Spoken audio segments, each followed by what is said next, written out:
ब्रह्मा विष्णु महेश अजर अमर नहीं है।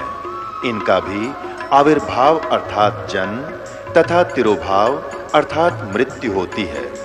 प्रमाण के लिए देखिए देवी भागवत महापुराण। ब्रह्मा, मैं, विष्णु और शिव, यह तुम्हारी प्रभाव से जन्मवान है। तो हम तो जन्मवान है, हमारा तो जन्म होता है और मरते हैं, नित्य नहीं है, हम अविनाशी नहीं है। फिर इंद्रादि दूसरे देवता नित्य किस प्रकार हो सकते हैं? कृपया अवश्य सुनिए जगत गुरु तत्वदर्शी संत रामपाल जी महाराज के अमृत वचन। सभी प्राणी संतानोत्पत्ति करते हैं काम वासना से प्रभावित होकर के, और फिर यहाँ के सुख सुविधा के लिए ठाठ बाट की बकवादों को उसी के दबाव में हम सब खोज रहे। ये उससे हो रहा है।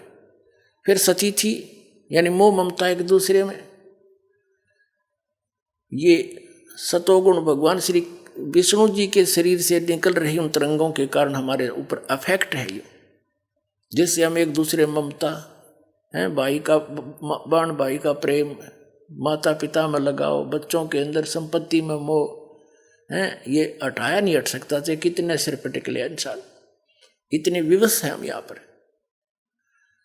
और फिर तीसरा तमोगुण भगवान शंकर का आपने पता ही है, संहार करता है। कहते हैं इन तीनों से जो कुछ भी हो रहा है इसका मुख्य कारण तो मैं ही हूँ, निमित्त तो मैं ही हूँ, लेकिन ये मुझ में नहीं, मैं इनमें नहीं, क्योंकि इनसे अलग रहता है, इनसे गुप्त रहता है अलग से।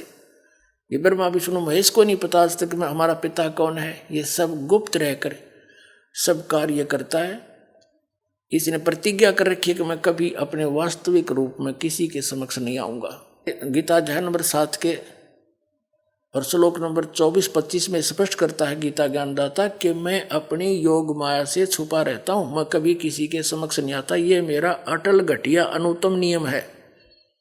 और ये मूर्ख जन समुदाय मुझ अव्यक्तम व्यक्तिम आपनम मनन्ते अबुझा, ये मूर्ख ये सामने खड़े ये मुझे कृष्ण मान रहे होंगे, शरीर माया हुआ, आई एम नॉट कृष्ण, क्योंकि कृष्ण के अंदर तो बोल रहे था वो काल। तो इसने कसम खा रखी है कि मैं अपनी योग माया से छुपा रहता हूं, मैं किसी के सामने नहीं आता, ये मेरा अटल नियम है। इस आधार से ब्रह्मा विष्णु महेश को भी पता नहीं हमारा पिता कौन है। इन्होंने समाधि लाला थक गए, इन्होंने लास्ट में विधान बना दिया कि निराकार है भगवान, उसका प्रकाश देखा जाता है। प्रकाश भगवान बिना प्रकाश किसका देखते हो फिर? तो इन जिन साधनाओं को ये करते रहे उससे भगवान प्राप्ति हो ही नहीं सकती। गीता अध्याय नंबर 11 के श्लोक नंबर 47 और 48 में कहा कि अर्जुन ये मेरा वास्तविक रूप है, ये जो दिखा रखा मैंने काल रूप, मैं काल हूँ। और इस मेरी प्राप्ति ना वेदों वर्णित विधि से, ना किसी जप से, ना तप से, ना किसी क्रिया से, अर्थात वेदों और गीता में वर्णित विधि से परमात्मा प्राप्ति नहीं हो सकती। अन्य और कुछ सुविधा मिल जाती हैं, ब्रह्मलोक में चले जाते हैं, सिद्धियां आ जाती हैं। इस कारण से इन्होंने वेदों अनुसार जो साधना की उसे भगवान तो मिला नहीं, अपने अनुभव की पुस्तकें बना दी, उपनिषद वगैरह और पुराण। अब परमात्मा ने आकर फिर इस यथार्थ ज्ञान को बताया। तो अब क्या बताना चाहते हैं कि इन तीनों गुणों से जो कुछ हो रहा है ये काल कह रहा है। रजगुण ब्रह्मा से, सतगुण विष्णु से, तमगुण शिव जी, उसका सब का निमित्त मैं हूं। क्योंकि इसको 1 लाख मानव शरीरधारी प्राणियों का नित आहार करना पड़ता है। इसको श्राप लगा हुआ, इसने गलती की थी, जिस कारण से ये अपने तीनों पुत्रों से आप जी को अपना एक आहार फसल के रूप में रखे हुए है। जैसे कसाई बकरे पालता है, उन बकरों को सब सुविधा नजर आती है उस कसाई की तरफ से उपलब्ध। वहाँ चारा भी होता है, उनके लिए जल भी होता है, शेड भी डाल रखा होता है, झोंपड़ी गर्मी सर्दी से बचाने के लिए, चारों तरफ बाड़ भी लगा रखी होती है हिंसक पशुओं से बचाने के लिए। तो बकरे ये समझ बैठते हैं कि ये बड़ा दयालु भगवान है, हमारा मालिक है।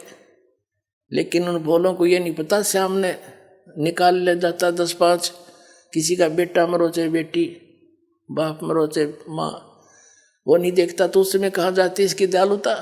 तो यहाँ की सुविधाएं देखकर, यहाँ पर काजू किस्मत सेब संतरे सुंदर आहार देखकर कणक देख कर गेहूँ बाजरा ज्वार और ये सब गर्मी सर्दी की मौसम झरने झरने देख कर हम ये सोचे हैं भगवान बड़ा दयालु, हमारे लिए कितनी व्यवस्था कर रखी है।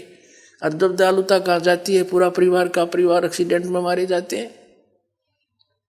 तो कबीर परमात्मा ने बताया कि तुम जिसको भगवान मानकर पूज रहे हो, जिसके लोक में रह रहे हो, ये काल है, कसाई है। ये काल कसाई हसत है सर्वलोक को खाए, और अंकुश निर्गुण राम नाम का सतगुर दर पकड़ा जा।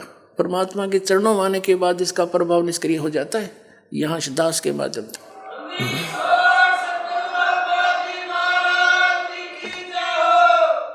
अब ये सिद्ध करते हैं कि रजगुण ब्रह्मा, सतगुण विष्णु, तमगुण शिव जी है। ये देखिएगा अपने ही सदग्रंथों में श्री शिव पुराण गीता प्रेस गोरखपुर से प्रकाशित है। इसके संपादक कौन है?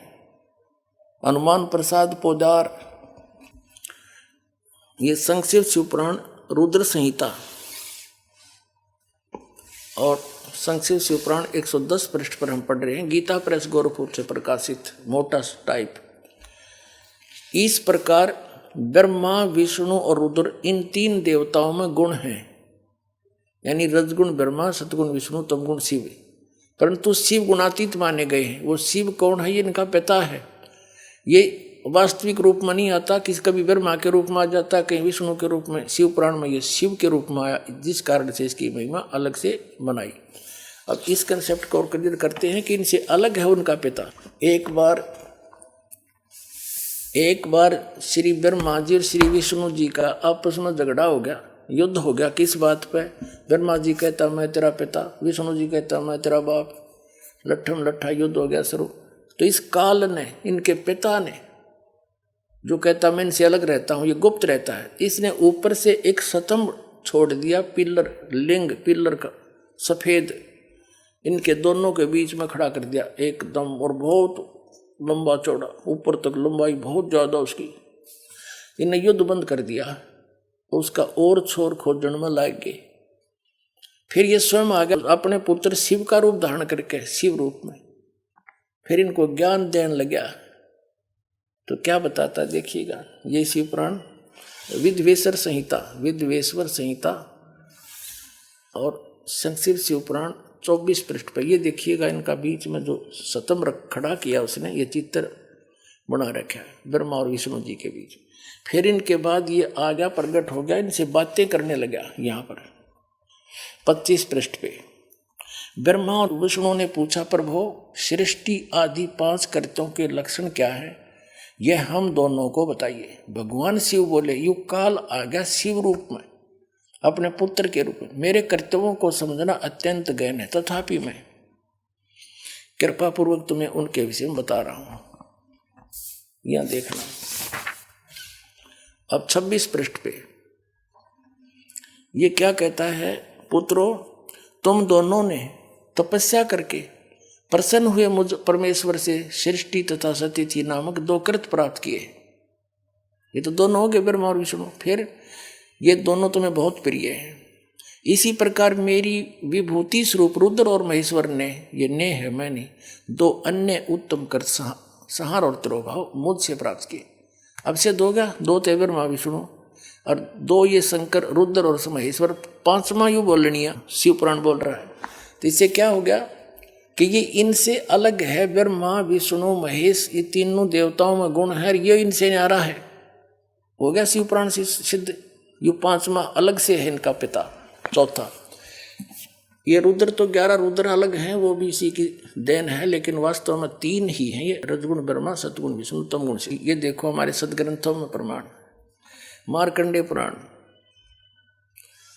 गीता प्रेस गोरखपुर से प्रकाशित है। ये गीता प्रेस गोरखपुर से प्रकाशित है और ये यहाँ से प्रकाशित है। इसके 123 पृष्ठ पर ले चलते हैं आपको। 122 से प्रारंभ करते हैं। यहाँ पर मार्कंडेय जी ज्ञान बता रहे हैं। मार्कंडेय जी बोले, मुने, यहाँ तक हम इसके सामने लेते हैं, यहाँ पर आते हैं, अपने मतलब की बात लेते हैं। रजोगुण प्रधान ब्रह्मा, तमोगुण प्रधान रुद्र और सतगुण प्रधान विश्वपालक विष्णु हैं। यही तीन देवता हैं और यही तीन गुण हैं। इति सिद्धम रजगुण ब्रह्मा है, सतगुण विष्णु, तमगुण शिव जी। और क्लियर कर पुण्यात्माओं, ये ऐसा जटिल बना रखा है अध्यात्म ज्ञान, नौमन सूत उलझा दिया इन अज्ञानियों ने काल से प्रेरित होकर। कबीर साहब कहते हैं एक शेर सूत कच्चा धागा जो चरखे पर काचा करते, कबीर साहब उसको सुलझा सुलझा के कपड़ा बना करते थे। और किसी जुल्हे का किसी भी बालक ने गलती से कोई छेड़छाड़ दिया, वो सूत उलझ जाता उसका धागा, तो सारा दिन लग जाता था उसको सुलझाने में। बेचारे को एक शेर सूत को 1 किलो को अगर टूट गया तो गांठ लगी तक जिसका कपड़ा बुनना है वो ले को नहीं, पैसे दे नहीं, सारा व्यर्थ गया। धीरे धीरे सुलझा गांठ भी नहीं पड़े, टूटे भी नहीं और सुलझ भी जाए। तो कबीर साहब कहते हैं उसमें कितना मेहनत और परिश्रम, कितना समय लगता है। इन अज्ञानियों ने काल प्रेरणा से नकली संतों, महंतों, आचार्यों और शंकराचार्यों ने, गुरुओं ने अध्यात्म ज्ञान को ऐसा उलझा दिया इस काल प्रेरणा से कि 9 मन सूत उलझिया, ऋषि रहे झकमार, और सतगुरु ऐसा सुलझा दे उलझे ना दूजी बार।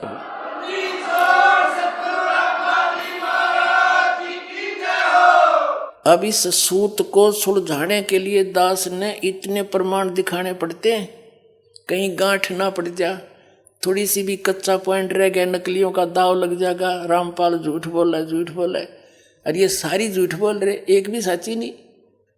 तो अब इनको ये कति कंडेम हो जाएंगे थोड़े दिन में, इनके पास स्थान नहीं रहेगा लोकने छिपने को।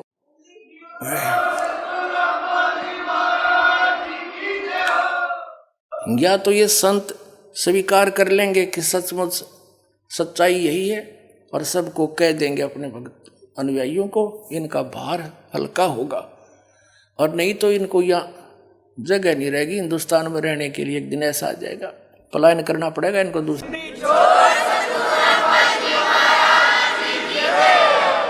तो इस 9 मन सूत सुलझाने के लिए इतने एक बिंदु को क्लियर करने के लिए ढेर सारे प्रमाण दे करके फिर आगे बढ़ना पड़ता है।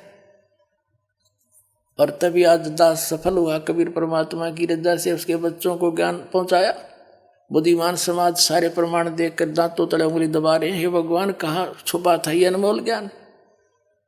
और रो रहे हैं गए और समय गए हुए समय को। यहाँ आते हैं भक्त, एक बूढ़ा सा व्यक्ति 60-65 साल का, और खड़ा खड़ा रो रहा, जो दर्शन कर रहा था। ऐसा उसका दिल कर रहा था जैसे सीने से लगा लूं, और कह रहा था 10-12 वर्ष मुझे क्यों छोड़ दिया अकेला। वो फंसा हुआ था जय गुरुदेव के। नो रोवे मुझे क्यों त्याग दिया था, मुझे क्यों छोड़ दिया, मेरे से क्या गलती बन गई, आज मिले मुझे सही ठिकाना। तो ऐसे रो रही पुण्यात्मा, कोई 30 वर्ष से कोई 20 वर्ष बर्बाद करके उनका क्यों करपेटा भरेगा, सारा जीवन खो दिया। लेकिन पुण्यात्मा घबराइयो ना, यह साधना ऐसी है, थोड़े दिन में रिकवर हो जाएगा सारा आपका पिछला सारा, चिंता मत करना।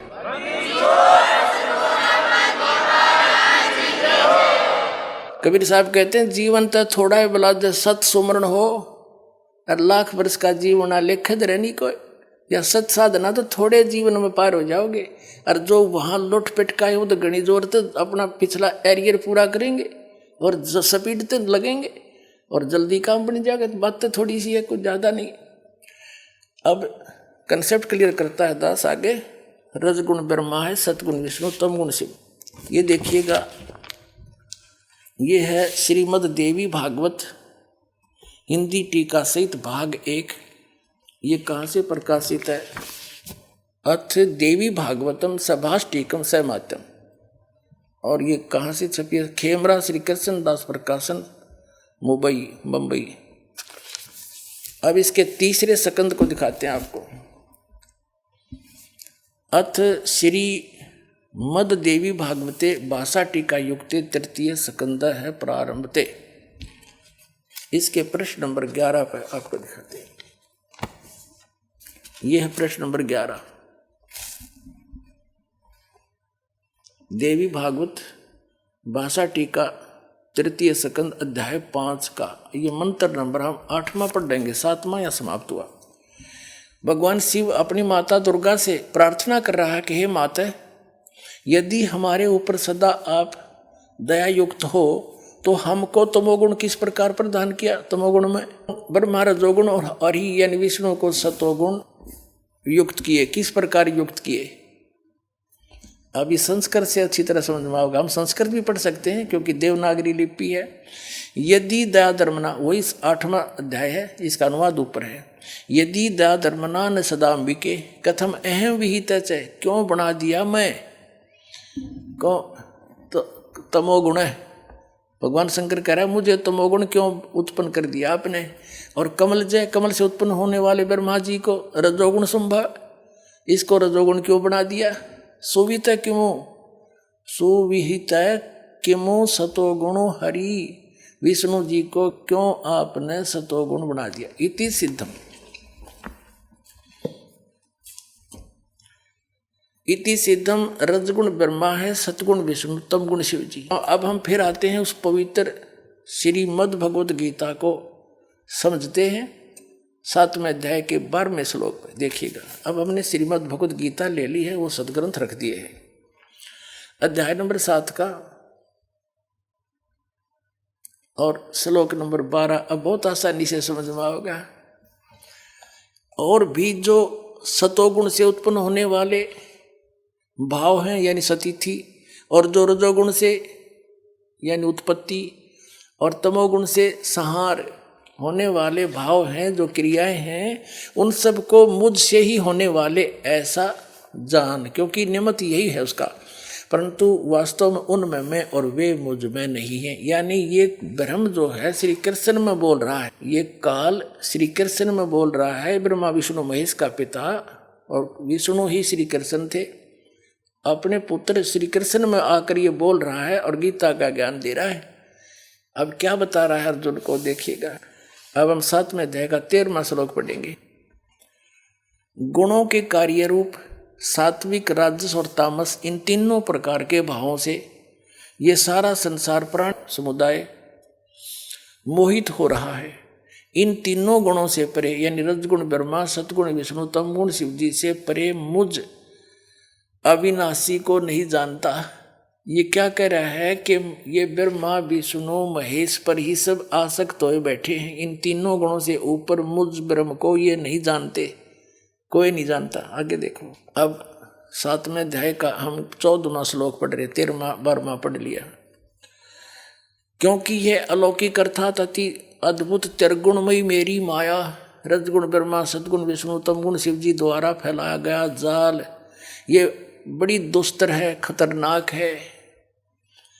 जो पुरुष केवल मुझ को निरंतर भजते हैं यानी ब्रह्म साधना करते हैं, वे इस माया को यानी ब्रह्मा विष्णु महेश से ऊपर उठ जाते हैं। इनसे मिलने वाले लाभ यानी रजगुण ब्रह्मा, सतगुण विष्णु, तमगुण शिव जी की साधना से जो लाभ मिलना है, उससे अधिक लाभ ब्रह्म साधना से मिलना है, वो ब्रह्म लोक में चला जाता है। और विष्णु का उपासक विष्णु लोक में, शिव जी का उपासक शिव जी के लोक में, ब्रह्मा जी का उपासक ब्रह्मा जी के लोक में, दुर्गा जी का उपासक दुर्गा जी के लोक में, वहाँ जाके इनके मजदूर बनते हैं। थोड़े दिन देवपद, फिर 84 लाख योनि में तुरंत ही आ जाते। तो ये कहता है कि इनसे अधिक मेरा लाभ है मेरी भक्ति का, ये इन्हीं में उलझे पड़े। तीन त्रिगुण में माया बड़ी दुस्तर है। और जो इनसे हटकर मेरी साधना करता है ब्रह्म की, वो इनसे ऊपर उठ जाता है, उलंघ जाता है, फिर ये साधना नहीं करता, वो केवल ब्रह्म साधना करता है, ब्रह्मा विष्णु महेश की साधना नहीं करता। देखिए श्रीमद् भगवत गीता अध्याय नंबर 7 का श्लोक नंबर 14। क्योंकि यह अलौकिक अति अद्भुत त्रिगुणमयी मेरी माया, रजगुण ब्रह्मा, सतगुण विष्णु, तमगुण शिव जी बड़ा दुस्तर है, खतरनाक है। यानी इन पर आधारित व्यक्ति इन्हीं के जाल में फंसे रह जाते हैं, इन्हीं की साधना। जो पुरुष मुझ को यानी गीता ज्ञानदाता को भजते हैं, वे इस माया का उल्लंघन कर जाते हैं। और आगे देख 15वें में क्या कहा है, 7वें अध्याय के, माया के द्वारा रजगुण ब्रह्मा, सतगुण विष्णु, तमगुण शिव जी से मिलने वाले इस अक्षणिक लाभ पर जो आश्रित हुए बैठे हैं, उनका ज्ञान हरा जा चुका है। यानी जो श्री ब्रह्मा, श्री विष्णु, श्री शिव जी यानी ब्रह्मा गीता पूजा करते हैं विशेषकर, और इनकी जो इन्हीं पर आश्रित हैं, और किसी की सुनते, इनकी बुद्धि हरी जा चुकी है, ये आगे सुनना पसंद नहीं करते, इनका ज्ञान हरा जा चुका है। देखिएगा, माया के द्वारा जिनका ज्ञान हरा जा चुका है, असुर स्वभाव को धारण किए हुए मनुष्यों में नीच और दूषित कर्म करने वाले मूर्ख मूढ़ लोग मुझे नहीं भजते, मुझको नहीं भजते। अब गीता ज्ञान दाता ब्रह्म है, श्री कृष्ण में प्रवेश करके बोल रहा है, इनका पिता है, ये कह रहा है कि ये जो केवल ब्रह्मा विष्णु महेश तक सीमित हो गया, आगे किसी की सुनने तैयार नहीं, ये राक्षस स्वभाव को धारण किए मनुष्यों में नीच दूषित कर्म करने वाले मूर्ख मेरी भक्ति भी ना करते। जब परमात्मा उनको सुनाने लगे, गुण तीनों की भक्ति में ये भूल पड़ो संसारे, कहे कबीर निज नाम बिना कैसे उतरो पारे, तीन देव की जो करते भक्ति उनकी कदे ना होवे मुक्ति। परमात्मा ने 600 वर्ष बोले थे ये कोड वर्ड, तीन गुणों की भक्ति के समझे संसार। तीन गुण कौन है? इस दास ने प्रमाणित किया परमात्मा के एक वचन को सिद्ध करने के लिए इतने कुछ ढेर सारे प्रमाण बताने पड़े कि रजगुण ब्रह्मा, सतगुण विष्णु, तम गुण शिव जी है। और इन तीनों की भक्ति में इनसे आगे कोई सुनना नहीं चाहते, इन्हीं पर आश्रित हो गए, जिनका ज्ञान हरा जा चुका है, राक्षस स्वभाव को धारण किए हुए मनुष्यों में नीच दूषित कर्म करने वाले मूर्ख। ये गीता ज्ञान दाता कहता है मेरी भक्ति भी ना करते। अब परमात्मा लगे समझाणवा उनको। वीरदेव सिंह बघेल कहने लगा जी घर चलो, एक बार दया करो। परमात्मा बोले आपने पुरोहित ने और बुला ले साथ में। वो पुरोहित बुला लिया। परमात्मा ने कहा मैं बताऊंगा कौन सी पुराण, कौन सी गीता में क्या क्या है, और तो खोल खोल कर साची बताइए, कदे बकवाद कर दे। राजा बोला तलवार दिखा पंडित जी, कदी साची बताइए सारी। अगदी सारी बताऊंगा। परमात्मा बताएंगे, बताइए।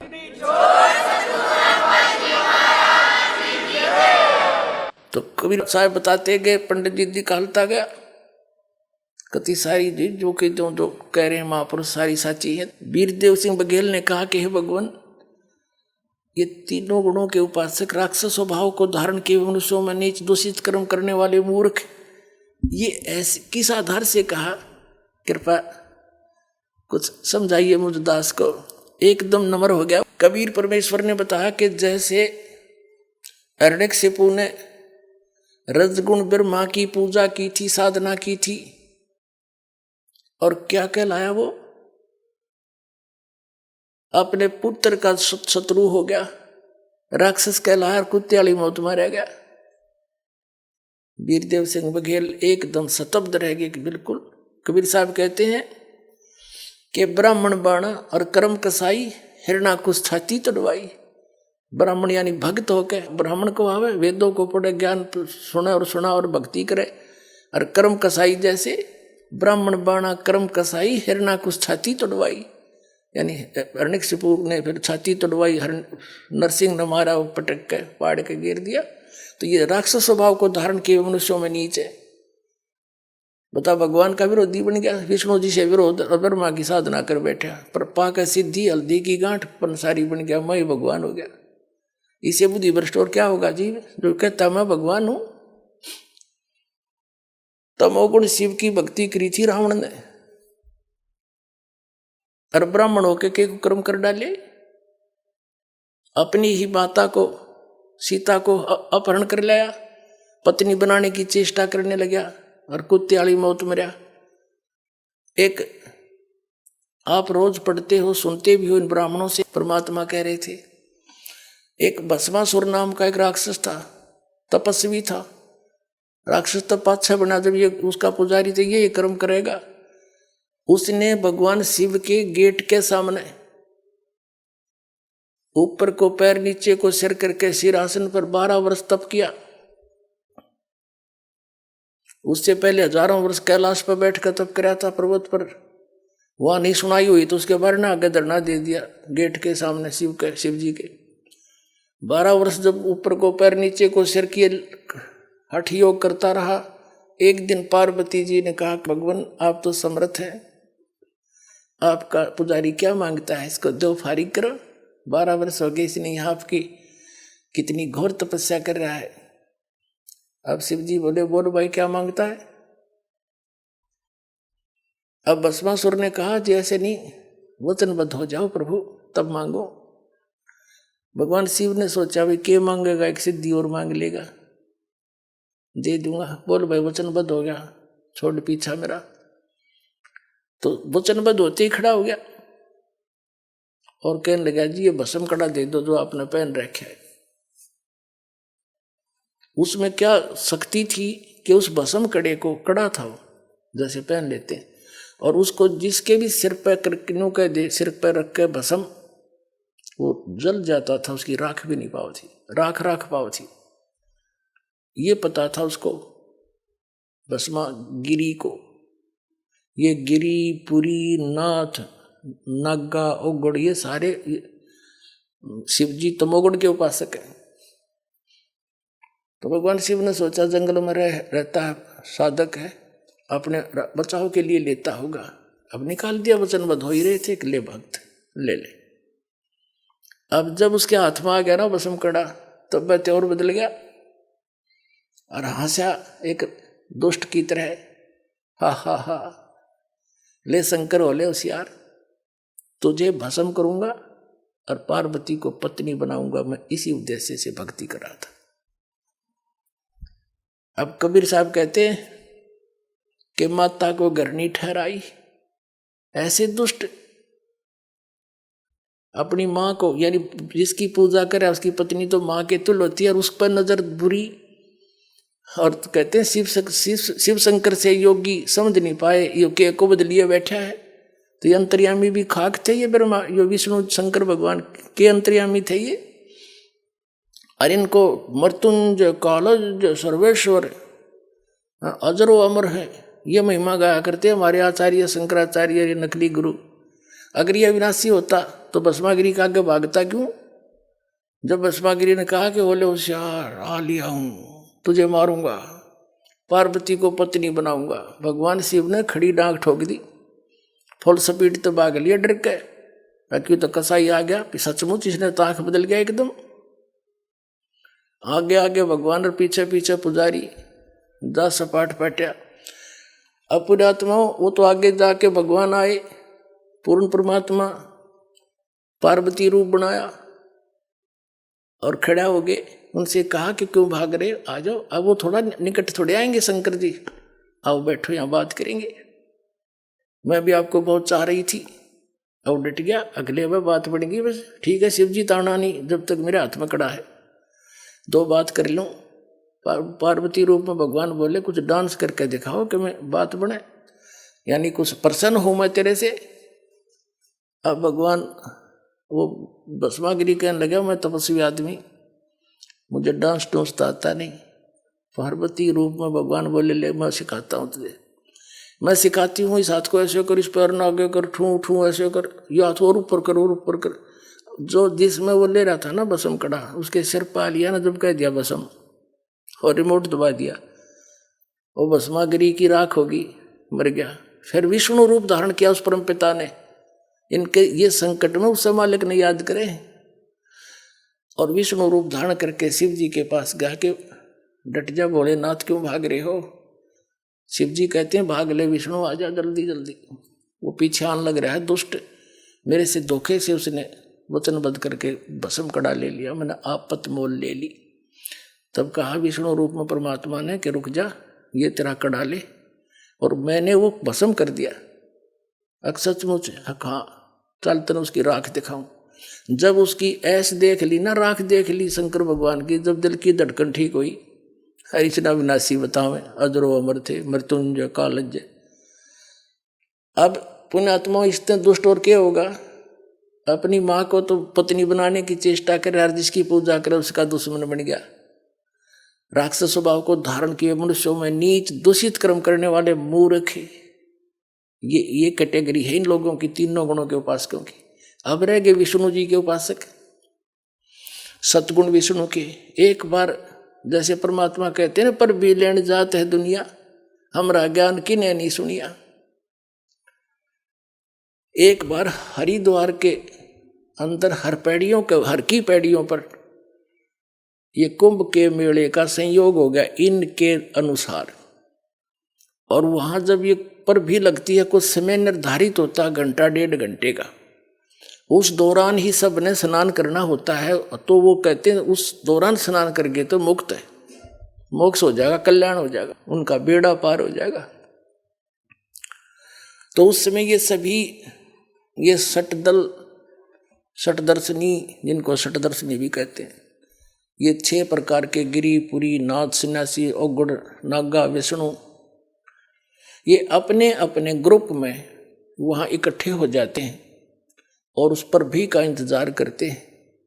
और फिर अपने मुखिया के पीछे पीछे वो सब चल पड़ते हैं। गिरी अलग से, पुरी अलग से, नागा अलग से और वैष्णु अलग से। उस निश्चित समय पर जो इन्होंने पर भी बता रखी थी, सबसे पहले नागा, ये तमोगुण शिव के उपासक, ये नंगे रहते हैं, औगड़ बोला इनको। ये सबसे पहले अर्की पैड़ी पर पहुंच गए, स्नान करने की पोजीशन में लाइन लगा कर खड़े हो गए। पीछे से आ गए सतोगुण विष्णु जी के उपासक वैष्णु। इन्होंने कहा भी नागाओ, पहले स्नान हम करेंगे, हम सर्वश्रेष्ठ हैं। नागा बोले नहीं, हम सर्वश्रेष्ठ हैं, हम त्यागी और वैरागी हैं, हम नहीं इच्छा फिरते, हम वस्त्र भी धारण नहीं करते और हम सबसे पहले स्नान करेंगे, हम सर्वश्रेष्ठ हैं। तो विष्णु जी के उपासक कहने लगे, तुम काहे के श्रेष्ठ हो, पशु की तरह नंगे फिरते हो, नहाना ना धोना, शर्ट फट, तुम टट्टी के हाथ भी ना धोते और अपने आप को श्रेष्ठ मानते हो, बाहर आओ, पहले हम स्नान करेंगे। अब इतनी बात सुन के तमोगुण उपासक कहाँ टिकने वाले थे, एकदम उल्टे मुड़ गए और पकड़ लिया उनके आपस में जटाएं और गुट्टुम गुट्टा, अगला नवाऊं तुमने पहले।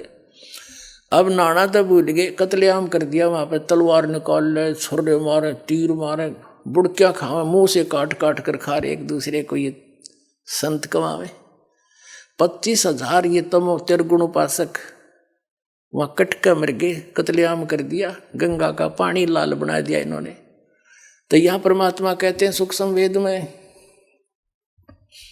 कि तीर तुपक तलवार कटारी जम धड़ जोर बधावे हैं, और हर पैड़ी हर हेत नहीं जाना, वहां जा तेग चलावे और काटे शीस नहीं दिल करुणा, ये जग में साध कहावे हैं, और जो जन इनके दर्शन न जावे उनको भी नरक पठावे हैं। अब क्या बताते हैं परमात्मा, हर की पैड़ी कब है, हर पैड़ी हर हेत ना जाना, और वहां जा तेग चलावे हैं, वहां तलवार चलाओ भगवान की छाती पे। एक तरफ तो हर की पैड़ी के और भगवान की छाती पे कत्लेआम कर दिया, और काटे शीस नहीं दिल करुणा, इनमें दया नहीं इनके दिल में, इनको संत कहते हो तुम। काटे शीस नहीं दिल करुणा, ये जग में साध को आवे हैं, और जो जन इनके दर्शन भी करने जावे उनको भी नरक पठावे। नरक कैसे पठावे, जैसे हमने देखे हमारे गांव में, आस पास के सभी गांव में इन नाथों के डेरे हुआ करते, और जितने भी ये नाथ थे सारे सुल्फा पाड़, सुल्फे पीवे, सारे ऐब करें ये हैं, बांग ये पीवे। अब गांव में दुखी व्यक्ति संत के पास भेजते हैं, जैसे कोई माई अपने बेटे ने भेज देती, बेटा साधु बा पूछ का भैंस ने दूध ना दिया, और ये जाते नहीं, बैठ जा बच्चा, ले मार सुट्टा एक भर के सुल्फे की, चलो उसने दे दिला सलगा, इसने मैं कुछ जंतर मंतर करूं, यानी उसको आदि कर लेते हैं ताकि ये भी इसमें लीन हो जाए नशे में, और फिर घर से कुछ लावा चुरा चुरा के हमारा काम चले। तो गांव गांव में ये बैठे कहते, जो जन इनके दर्शन न जाओ उनको भी नरक पठावे, उनको भी ये विद्या सिखावेंगे ये। तो इस बात ने सुनकर वीर देव सिंह बघेल चरणों में गिर गया और बुरी तरह रोए, हे भगवान मेरी ताँख खोल दिया आपने। परमात्मा बोले, भाई हम तो भटक रहे हैं तुम्हारे लिए, मैं रोवत हूँ सृष्टि को, सृष्टि रोए मोहे, और कहे कबीर हमारे इस वियोग को समझ नहीं सकता कोई।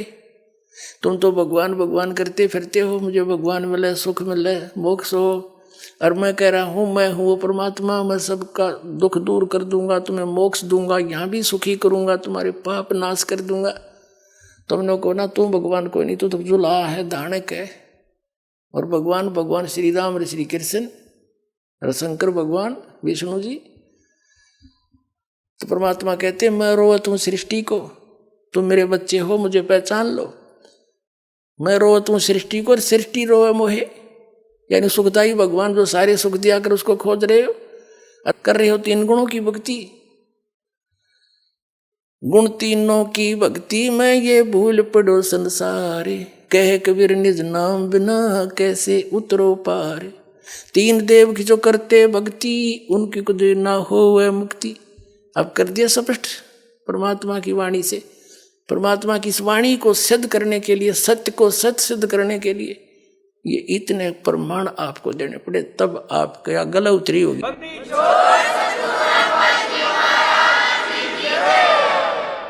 अब वीरदेव सिंह बघेल चरणों में गिर गया और कहा भगवान दास को शरण में ले लो।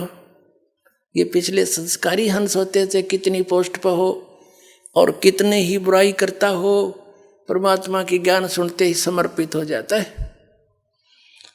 पिछले ही जब तब से होते हैं पूर्ण हंस मुराद। और परमात्मा ने कहा ठीक है बेटा, नाम दूंगा आपको।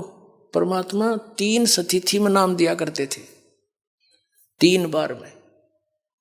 प्रथम बार में ये 5 नाम देते थे जो दास आपको प्रथम बार देता है। अब ये 7 देने हैं। उस समय केवल 5 ही का आदेश था सबको। कौन से मंत्र? ये रंकार ओंकार सतनाम, ये नहीं, ये और मंत्र है जो आपको प्रथम बार दिए जाते हैं। प्रथम मंत्र दिया, वीर सिंह ने नाम लिया, पत्नी ने नहीं लिया, उसकी रानी ने नहीं लिया।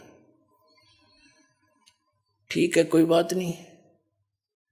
प्रथम मंत्र पुण्यात्मा इसलिए दिया जाता है कि आप जी की श्रद्धा देखी जाती है और इससे कुछ आप सच्चे दिल से भक्ति करोगे, आपके संसारिक सुख होने शुरू हो जाएंगे। ये इतना गजब का मंत्र है, अनमोल मंत्र है। और दुख आपके निवारण होने लगे तो आपके नोचेगी भगवान सचमुच यही है। अब वीरदेव सिंह बघेल का कोई दुखता था को नहीं, राजा था है और खूब ठाठ थे, कभी मंत्र करा कभी ना करा। शुरू में तो ऐसे बने है ये बात। अब परमात्मा ने कहा फिर दूसरी बार आऊंगा तब बेटा तेरी भक्ति देखकर तुझे सतनाम दूंगा 2 अक्षर का। अब वीर सिंह बघेल ने सोची ठीक है दे देंगे गुरुजी जब देंगे, क्योंकि उसने कोई लगन नहीं थी। शुरुआत में ऐसा ही होता सबके साथ। अब परमात्मा गए, महीने 2 महीने 4 महीने 6 महीने के बाद फिर दोबारा उसके पास। राजा ने तैयारी कर रखी, कहाँ शिकार खेलने जाने की। सब तैयारी करके कति तैयार बैठे थे, घोड़े गाड़े तैयार कर रखे, सब सेना तैयार थी। जंगल में जाके शिकार करते हैं राजा लोग, हिरण मारते हैं ऐसे, यानी ये बकवाद और कराता काल इनके पाप बढ़ाने के लिए। कबीर साहब पहुंच गए, आओ महाराज गुरुजी आगे बैठो बैठो। आसन दिया तो बैठ गए परमात्मा ने देखा कि तैयारी पकड़ रहे हैं भाई। तो बताया क्या कि जी हम शिकार खेलने जा रहे हैं, गुरुजी आप भी चलो, आप भी वहां घूम आना। परमात्मा बोले ना भाई ऐसी गलती कराया करें हैं, शिकार खेलने जाया करें, जीवन सा करते हैं। बोला ना जी तो शौक है, हमारी हॉबी है, आप भी चलो। परमात्मा ने सोचा बताइए के तो कर समझाओ इनको। कबीर साहब कहने लगे भाई देखो मैं चल पड़ूंगा, लेकिन तुम्हें कोई मर्ग मिलेगा नहीं, कोई प्राणी नहीं मार सकोगे तुम। नो बोला जी, वीर सिंह कहता नहीं जी वो तो बहुत मर्ग फिरते हैं, बहुत हिरण घूमते रहते हैं और ऐसी कोई बात नहीं। परमात्मा बोले चलते। मालिक भी बैठा लिए घोड़े पे, चले गए। वहां पड़ाव ला लिया उन्होंने। अब शिकार खेलने के लिए चल पड़े। कबीर साहब को भी बैठा रखा घोड़े पे। कबीर साहब जाना था उनके साथ साथ, उनका पड़ाव अलग था। वहां रहे कुछ सैनिक छोड़ रखे थे, 10-20 लांगरी लुंगरी रोटी राटी बना लो, हम करके आते हैं शहर से पट्टा। तो 12 बज गए दिन के, सुबह निकले थे 6 बजे, थोड़ा बहुत नाश्ता करके। रात के दिन के 12 बज गए, 1 बज गया, कोई मर्ग दिखाई नहीं दिया हिरण। अब वो और गहरे चले गए, दूर दूर देखो कहाँ मिलेगा। राजा शिकार खेलने जावे और यानी शिकार नहीं करे तो अपने वो इंसल्ट मानता है। तब परमात्मा ने क्या करा, एक हिरण बनाया अपनी शक्ति से, भेजा और वो हिरण दिखाई दिया, चारों तरफ सैनिक राजा साथ में। तो उस नरेश ने कहा अपने सैनिकों से कि इतनी देर में एक मृग दिखाई दिया है और ये जिसके पास से चला गया उससे ले लूँगा, उसकी खैर नहीं है, ये जाना नहीं चाहिए। अब परमात्मा ने क्या दया बख्शी, वो मृग कूदता कूदता कभी इधर राजा के घोड़े के नीचे निकल गया।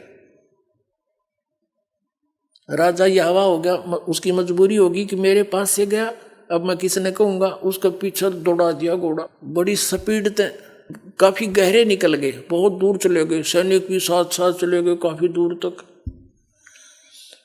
अब वहां जाकर तो क्या देखा कि वहां कोई जल नहीं और सबको भयंकर प्यास लग गया, भूख लग गया, जल बिना भोजन बना नहीं और प्यास बुझे नहीं।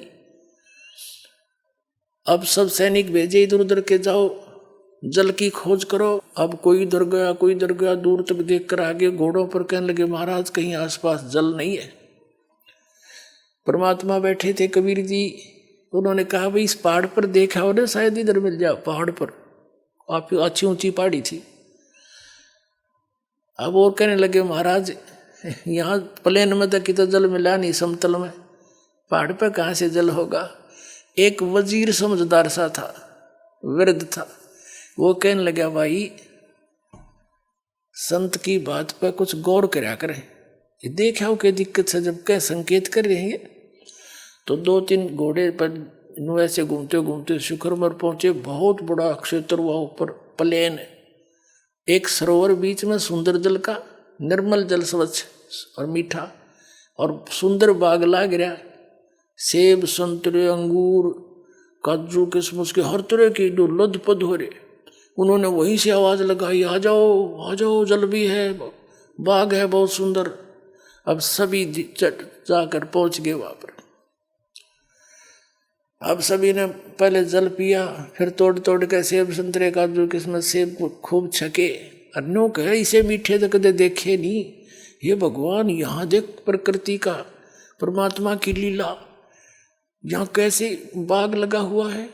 सभी बतला रहे हैं आपस में कि यहाँ ऐसे स्थान पर है तभी तो कोई पहुंचा नहीं, ये सब लदपद है, किसी ने छेड़ा नहीं, हमारे लिए ही दया बख्शी है भगवान ने। अब वो छक लिए और तोड़ ताड़ के और भी फल अंगूर और अपने सब ने घोड़ा पर लाद लिए चलने के लिए, रस्त घर के लिए चल पड़े। चलो वापस। कबीर साहब भी चल रहे हैं, एक घोड़े पर कबीर साहब बैठा रखे हैं, एक पर राजा बैठा है।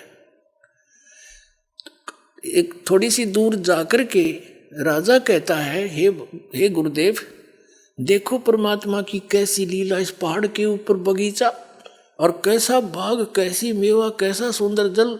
देखो पीछे देखा, सैनिक भी देखने लगे, राजा देख रहा था, वहाँ कुछ भी को नहीं, सूखे पत्थर पड़े। एकदम सारे वापस खड़े हो गए, वहाँ घूमा धक्के खाओ, कहाँ गया वो जल कहाँ गया, वो मेवा कहाँ गई। परमात्मा बोले जहाँ से आई थी वहाँ गई भाई।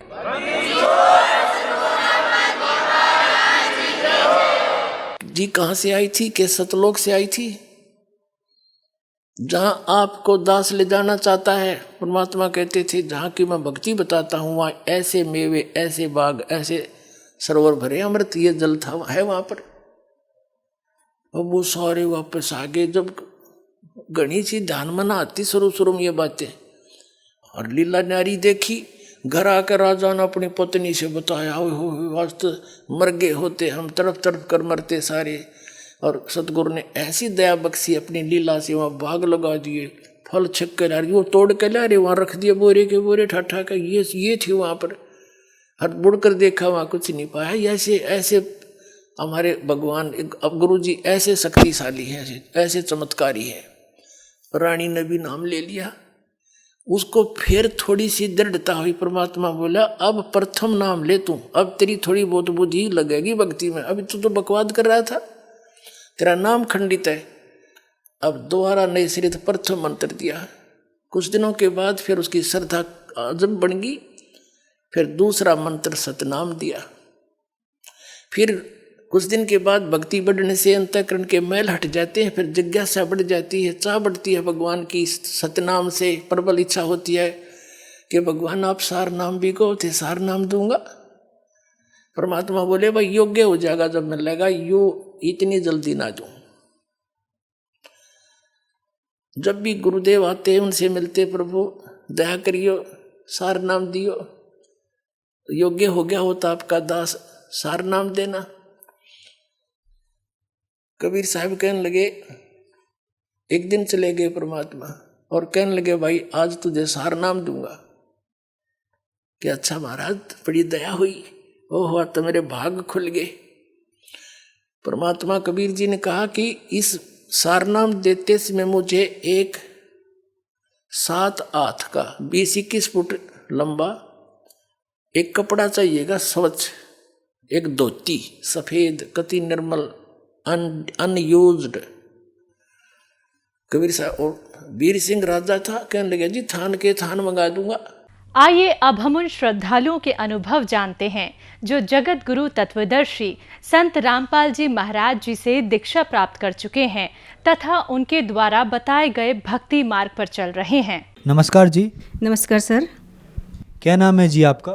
मेरा नाम नीलम शर्मा है। बहन जी कहाँ से हैं आप? जी मैं उत्तराखंड से हूँ, डिस्ट्रिक्ट पौड़ी। संत रामपाल जी महाराज से नाम दीक्षा आपने कब ली?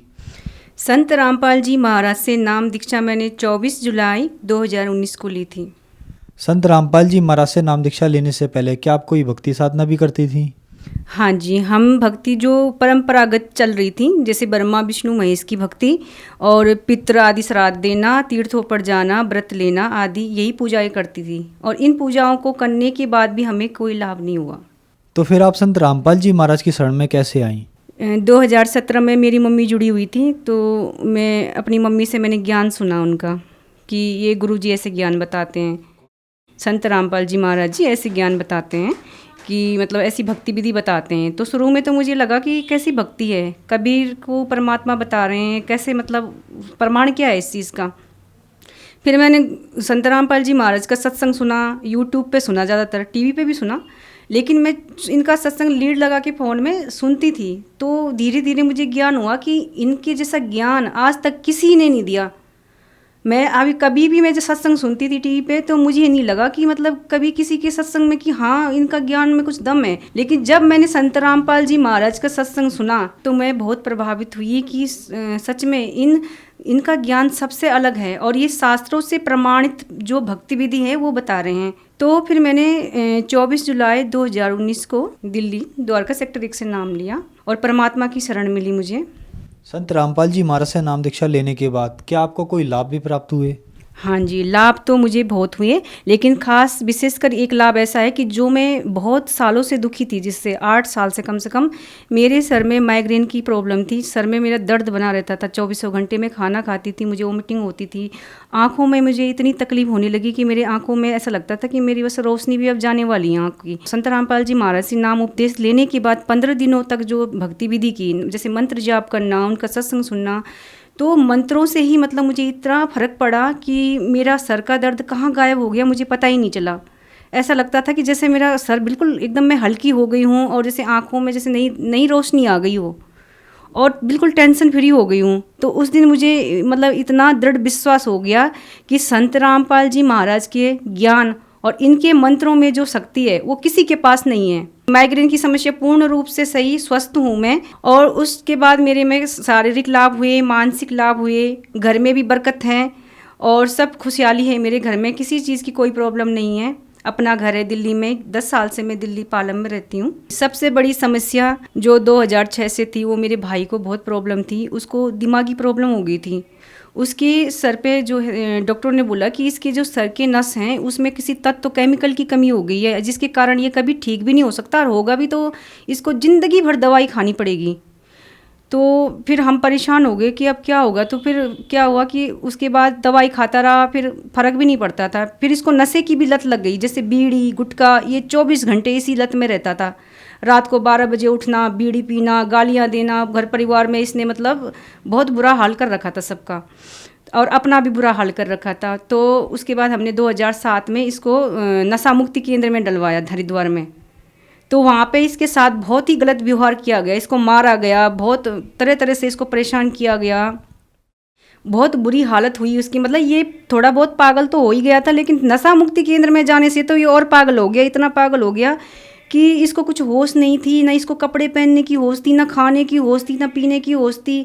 कहाँ जा रहा हूँ कुछ पता नहीं, मतलब कभी कहीं चले जाना, किसी गांव चले जाना, कभी किसी शहर चले जाना, कुछ होश ही नहीं है मैं कहाँ जा रहा हूँ।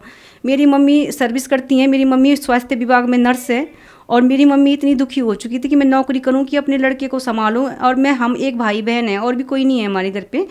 जैसे कोई और अपना जो रिलेटिव है वो दूर रहते हैं, जैसे चाचा जी हैं तो वो बाहर रहते हैं, तो मेरे भाई को संभालने वाला भी कोई नहीं था घर पे, क्योंकि मेरी मम्मी जॉब सर्विस करती है स्वास्थ्य विभाग में। तो इस हालत इतनी ख़राब हो गई थी, तो सब ने किसी ने बोला कि इसको ना नशा मुक्ति केंद्र में डालो, तो वहाँ तो उसको कोई लाभ नहीं हुआ वहाँ पे। फिर वहाँ से हमने उसको दिल्ली में राम मनोहर लोहिया हॉस्पिटल में दिखाया, वहाँ भी वो 3-4 महीने रहा, उसका ट्रीटमेंट चला, लेकिन वहाँ भी ये था कि दवाई खाता था फिर सो जाता था, फिर वही हाल, बीड़ी दो, गुटखा दो, इधर चले जाना, कहीं भी चले जाना, उसके साथ ऐसे रहना पड़ता था कि कब कहाँ भाग जाए कुछ पता ही नहीं है।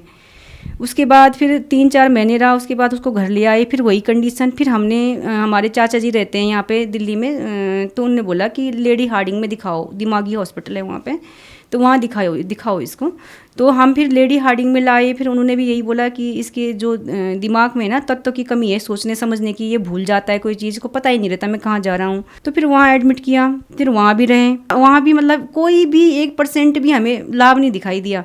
फिर घर ले आई तो फिर किसी ने बोला, फिर हम पंडितों के पास गए, क्योंकि अब डॉक्टरों से तो हार गए थे। तो वही है जो घर में लोग बताते हैं कि भाई पंडितों के चक्कर में पड़ो थोड़ा, कि पंडित बताते हैं कि तुम्हारे घर में क्या दोष है क्या नहीं है। तो फिर हम जब पंडितों के पास गए तो पंडितों ने बोला कि आप घर में भागवत कराइए, 7 दिन का भागवत कराइए, और देखना आपकी सारी परेशानी दूर हो जाएगी, और आपके घर में ना पितरों का दोष है, और पितर ही मतलब इसको ठीक कर सकते हैं और कोई ठीक नहीं कर सकता। फिर मेरी मम्मी ने कहा कि चलो ठीक है, ये भी मैं करके देख लेती हूँ। तो मेरी मम्मी ने भागवत कराया 7 दिन का, 7 पंडितों को बुलाया, बहुत अच्छे ढंग से, धूमधाम से, बहुत अच्छे इतने ढंग से हुआ कि हमने 3-4 लाख रुपए खर्च कर दिए इस खुशी पे कि चलो मेरा भाई तो ठीक हो जाए। भागवत किया 7 दिन का, अच्छे से पंडितों की विदाई की। इतना पैसा खर्च करने के बाद भी हमें 1% का लाभ भी नहीं हुआ, जिसको बोलते हैं ना 1%, उसका भी हमें 1% लाभ नहीं हुआ। तो फिर हम ना नास्तिकता की तरफ चले गए कि भगवान होता तो ज़रूर सुनता हमारी, क्योंकि आज तक भगवान ने सुनी नहीं हमारी। इतना मतलब दुखी हो गए थे। दुखी होने के बाद फिर एक दिन मेरी मम्मी ने संत रामपाल जी महाराज का सत्संग सुना टीवी पे। तो मेरी मम्मी ने जब सत्संग सुना तो बोला कि ये कैसा ज्ञान है जो बोल रहे हैं कि ब्रह्मा विष्णु महेश तो संसार रूपी वृक्ष की शाखाएं हैं, ये पूर्ण परमात्मा और अविनाशी भगवान नहीं है। फिर मेरी मम्मी ने फ़ोन किया वहाँ पे कि मतलब ये कैसा ज्ञान है। फिर संत रामपाल जी महाराज के शिष्य भी जुड़े हुए थे, हमारे गांव के आसपास है उनका घर, तो उन्होंने बोला ये ऐसा ज्ञान है, और उनकी बेटी को भी तकलीफ होती थी, भूत प्रेत की बात थी। तो फिर मेरी मम्मी जुड़ी, फिर मेरी मम्मी ने कहा ठीक है मैं नाम ले लेती हूँ। फिर मेरी मम्मी ने नाम लिया संत रामपाल जी महाराज जी से, फिर उसको नाम दीक्षा हमने 2018 में दिलवाई। उसके बाद उसमें बहुत लाभ हुए, वो उसका नशा छूटा, और वो जो उसका भागना था इधर उधर वो भी दूर हुआ, और वो भक्ति भी करता है, अपना जो पर्सनल काम भी नहीं करता था पहले, वो नहाना धोना जैसे होता है वो भी नहीं करता था, लेकिन उसके बाद उसने सारा काम करता था, मम्मी का कहना मानना, अपना दिनचर्या जो उसकी थी। और परमात्मा की कृपा से फिर मेरी मम्मी ने गाड़ी भी ली उसके लिए, संत रामपाल जी की दया से हमने फिर प्लॉट भी लिया दिल्ली में नजफगढ़ में 50 गज का। बहुत सारे लाभ हुए। चैन की जो कहते हैं ना कि चैन की रोटी खाई हमने, 12 साल के बाद हमने हंसना सीखा कि हंसना क्या होता है और चैन की रोटी खाना क्या होता है। ये हमारी ज़िंदगी का ये सबसे बड़ा लाभ है संत रामपाल जी महाराज की दया से। और अब उसमें बहुत ज़्यादा परिवर्तन ये भी है कि वो भक्ति भी करने लगा है, नशा भी छूट गया है उसका परमात्मा की कृपा से, और सुखी सुख है मेरे घर में। मेरी मम्मी के पैर में गांठें होती थी, नीचे चल नहीं पाती थी मेरी मम्मी, पैर में जो गांठें थी वो बचपन से थी, और मेरी मम्मी ने सब जगह दिखाया लेकिन कोई लाभ नहीं हुआ। बोला सब डॉक्टरों ने बोला ये तो बचपन से है आपकी, ये ठीक नहीं हो सकती है, इसमें तो आप ये कर सकते हो कि थोड़ा मतलब इसको सर्जरी करा सकते हो, इसकी सर्जरी कराने के बाद ये ठीक होगा। तो फिर मम्मी सोचती थी सर्जरी से पता नहीं क्या हो जाएगा पैर में, करती तो थी, कोशिश करा की भी थी एक बार तो, लेकिन उससे कोई लाभ नहीं हुआ, बिल्कुल भी 1% भी लाभ नहीं हुआ। और मेरी मम्मी के घुटने में भी दर्द होता था, सर में भी दर्द होता था। पूर्ण रूप से मेरी मम्मी बस में भी नहीं चढ़ पाती थी। जब मेरी मम्मी अपना मतलब हॉस्पिटल जाती थी, ड्यूटी पे जाती थी, चढ़ भी नहीं पाती थी बस में। और संत रामपाल जी महाराज जी से नाम दीक्षा लेने के बाद हमारे घर में जो सुख हुआ, वो इतना सुख हुआ है, इतने लाभ हुए कि मैं बता नहीं सकती कि हे परमात्मा, आप हमें पहले मिल गए होते तो हमको इतने दुखों का सामना नहीं करना पड़ता। और आज हम बहुत ही खुशहाल हैं। जैसे बोलते हैं कि अंदर बाहर दोनों घर में बहुत बरकत है हमारे घर में, संत रामपाल जी महाराज की कृपा से। संत रामपाल जी महाराज से नाम दीक्षा लेने के बाद आपको बहुत सारे लाभ प्राप्त हुए। तो जो महिलाएं, जो दर्शक आज आपको देख रहे हैं, वो भी आपकी तरह दुखी हैं, उनको संत रामपाल जी महाराज से नाम दीक्षा लेने के लिए क्या करना होगा? संत रामपाल जी महाराज जी के नाम दीक्षा लेने के लिए चैनल पे सत्संग आता है, उसमें पीली पट्टी आती है नीचे, उसमें जो आश्रम के नंबर है आप उन पे कांटेक्ट कर सकते हैं। उन नंबर्स को लेके आप उनको कॉल कर सकते हैं और बता सकते हैं जो भी आपकी प्रॉब्लम है। नाम दीक्षा लेने से पहले आप सबसे पहले ज्ञान समझिए। अगर संत रामपाल जी महाराज का आप ज्ञान समझ जाओगे तो आपको पता चल जाएगा कि ये इनका ज्ञान कैसा है, ये कैसी भक्ति विधि बताते हैं जो शास्त्रों से प्रमाणित से भी प्रमाणित ज्ञान है। शास्त्रों में जो प्रमाणित ज्ञान है उसी अनुसार ये भक्ति विधि बता रहे हैं। आज हमारे देश में इतने भी धर्मगुरु बैठे हैं, किसी के पास भी भक्ति विधि नहीं है। उन्होंने जनता को लूटा है और धोखा दिया है। और संत रामपाल जी महाराज जी ने एक एक शास्त्रों को खोल के, हर धर्म के ग्रंथों को खोल के दिखाया है कि यहाँ पे ये लिखा है, इसका मतलब ये है। ब्रह्मा विष्णु महेश की क्या स्थिति है, वो अविनाशी नहीं है। वो खुद बता रहे हैं देवी भागवत में कि हम प्रकृति दुर्गा देवी से उत्पन्न हुए हैं, हमारा आविर्भाव और तिरोभाव होता है। अगर इसको पता नहीं है, जन आविर्भाव और तिरोभाव संस्कृत का जो अर्थ है उसको डिक्शनरी में भी देख सकता है। और सारे ग्रंथों को खोल खोल के दिखाया है संत रामपाल जी महाराज जी ने। अब आज पढ़ा लिखा समाज है, ये तो है नहीं कि कोई जानता नहीं है। पढ़ा लिखा समाज है, वो यूट्यूब पे देख सकता है। संत रामपाल जी महाराज के सत्संग यूट्यूब पे आता है, फेसबुक पे है, इंस्टाग्राम पे है, हर जगह संत रामपाल जी महाराज जी का सत्संग चल रहा है। आप पहले उनका ज्ञान सुनिए ध्यानपूर्वक, और अदर जो और गुरु हैं हमारे धर्म, जो संत हैं, जो धर्म गुरु हैं, जो महामंडलेश्वर हैं, उनके ज्ञान से कंपेयर करिए। आप पढ़े लिखे हैं, ठीक है, तो आप उनके ज्ञान से और इनके ज्ञान से कंपेयर कीजिए कि हमारे गुरु जी संत रामपाल जी महाराज जी और इनके ज्ञान में क्या फ़र्क है। फिर देखिए कि आपको पता चलेगा कि असलियत है कि हमारे धर्म ग्रंथों में क्या लिखा है और हमें बताया क्या जा रहा था, हमें कैसी भक्ति बताई जा रही थी। और उस भक्ति को करने के बाद हमारे पूर्वज भूत योनि में जाते हैं, पितृयोनि भूत योनि में जाते हैं, फिर हमको परेशान करते हैं और फिर वही पंडित हमको घुमा फिरा के उसी चीज़ में लगे रहते हैं, ये कर दो वो कर दो। क्योंकि हम तो भुगत चुके हैं इसको 12-15 साल से बहुत ज़्यादा, क्योंकि हमने इतना पैसा बर्बाद किया है इन पंडितों के चक्कर में और इन पूजाओं के चक्कर में कि अब हमने कान पकड़ लिए हैं कि हमको तो भगवान ने दे दिया है सच्चा ज्ञान। संत रामपाल जी महाराज जी ने पूर्ण रूप से ज्ञान दे दिया है। इस विश्व में, इस संसार में संत रामपाल जी महाराज के बराबर कोई तत्वदर्शी संत नहीं है और उनके बराबर ज्ञान देने वाला गुरु भी नहीं है। तो यही मैं भगत समाज को विनम्र निवेदन करके प्रार्थना करती हूँ कि आप संत रामपाल जी महाराज का ज्ञान सुने, आप देखिए तो सही उनका ज्ञान कैसा है। उनकी पुस्तक पढ़िए, जीने की राह, गीता तेरा ज्ञान अमृत, ज्ञान गंगा, ये पुस्तक आप ऑर्डर कर सकते हैं।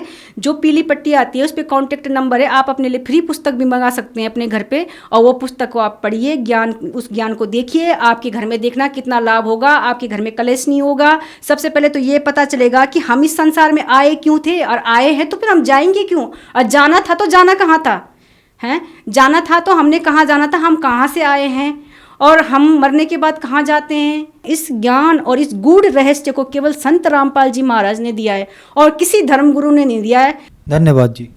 सत्साई जी।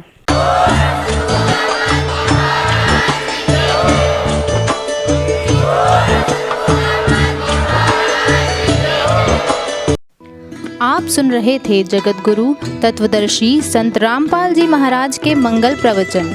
अधिक जानकारी के लिए संपर्क करें